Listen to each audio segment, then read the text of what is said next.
রাস্তার ইট তুলে বিক্রি করে দিলেন খোদ ইউপি সদস্য, আর তার খেসারত গুনছেন হাজারো সাধারণ মানুষ।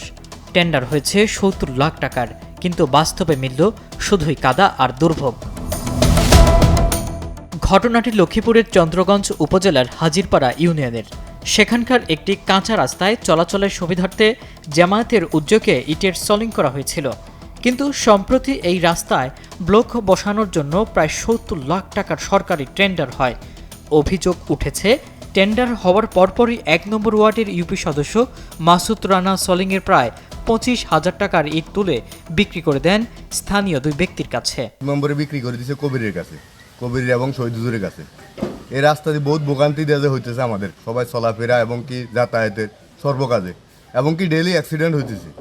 পদ্মা সেতু, মেট্রো রেল এবং এলিভেটেড এক্সপ্রেসওয়ে নির্মাণের গর্বিত অংশীদার বসুন্ধরা সিমেন্ট। জমাতের লোকে ইট দিয়ে গত ইয়েতে করে দিয়েছে, দেওয়ার পরে মাসুদ মেম্বার সরকার এই রাস্তা টেন্ডার হয়েছে, টেন্ডার হওয়ার পরে মাসুদ মেম্বরে ইট বেশি টাকা নিয়েছে। ইট তুলে নেওয়ার ৪ মাস পার হয়ে গেলেও এখনও নতুন রাস্তার নির্মাণ কাজ শুরুই হয়নি। ফলে চলতি বর্ষায় পুরো রাস্তাটি জমে থাকা পানিতে একদম কর্দমাক্ত হয়ে পড়েছে। এটি একটি গুরুত্বপূর্ণ সংযোগ সড়ক হওয়ায় প্রতিদিন মোটরসাইকেল, রিকশাসহ পথচারীরা চরম ভোগান্তিতে পড়ছেন। বাধ্য হয়ে মানুষকে এখন অনেক পথ ঘুরে বিকল্প রাস্তায় চলাচল করতে হচ্ছে।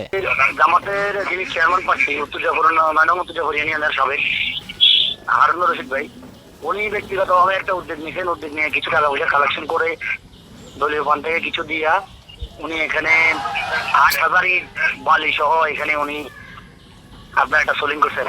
৮,০০০ ইটের একটা সোলিং করছে এখানে, যাতে বর্ষাকালে এই সমস্যাটা না হয়। আচ্ছা আচ্ছা, পরবর্তীতে পরে নাকি আমাদের ১ নং ওয়ার্ডের যে মেম্বার আছে মাসুদ মেম্বার, সেই রাস্তা পাস করাইছে। এই জন্য তারা কিছু টাকা পয়সা দেওয়া লাগবে, এই জন্য এই ইটগুলা ২৫,০০০ টাকা বিক্রি করছে এখানকার ২ জন লোকের কাছে। যাদের কাছে বিক্রি করছে তাদের নাম কি? তাদের নাম হচ্ছে, একজন হচ্ছে আহমদ কবির, আর একজন হচ্ছে আব্দুল শহীদ।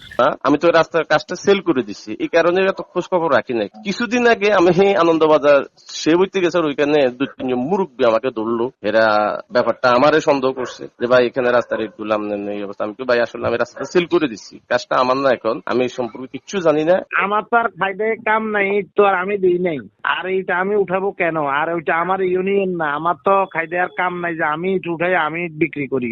অভিযোগের বিষয়ে ইউপি সদস্য মাসুদ রানা জানান, রাস্তার বরাদ্দ আনতে নাকি তার ১.৫ লাখ টাকা খরচ হয়েছে। তবে তিনি ইট বিক্রির কথা অস্বীকার করে জামাতকে দায়ী করেন। অন্যদিকে স্থানীয় জামাত সভাপতি বলছেন, মেম্বার প্রকল্পের পেছনে টাকা খরচ করেছেন বলেই ইট বিক্রি করেছেন। আর ঠিকাদারি প্রতিষ্ঠান বলছে, বর্ষার কারণে নাকি কাজ শুরু হতে দেরি হচ্ছে। আচ্ছা, আমি বিষয়টা শুনছি, যে হাজিরপুর একজন মেম্বার জনপ্রতিনিধি উনি নাকি রাস্তার ইট বিক্রি করছে। আসলে এখন আমরা যাই নাই, দেখি নাই বিষয়টা। আমরা তদন্ত করে আমার লোক পাঠে আসলে কতটুকু কি হয়েছে এটা আমরা তদন্ত করে ব্যবস্থা নেব। কারো পৌষমাস, কারো সর্বনাশ। একদিকে চলছে টাকার হিসাব নিকাশ, আর অন্যদিকে কাদা পানিতে নামতে হচ্ছে সাধারণ মানুষকে। সদর উপজেলা প্রকৌশলী জানিয়েছেন, রাস্তার ইট বিক্রি করার অধিকার কারো নেই এবং তদন্ত করে ব্যবস্থা নেওয়া হবে।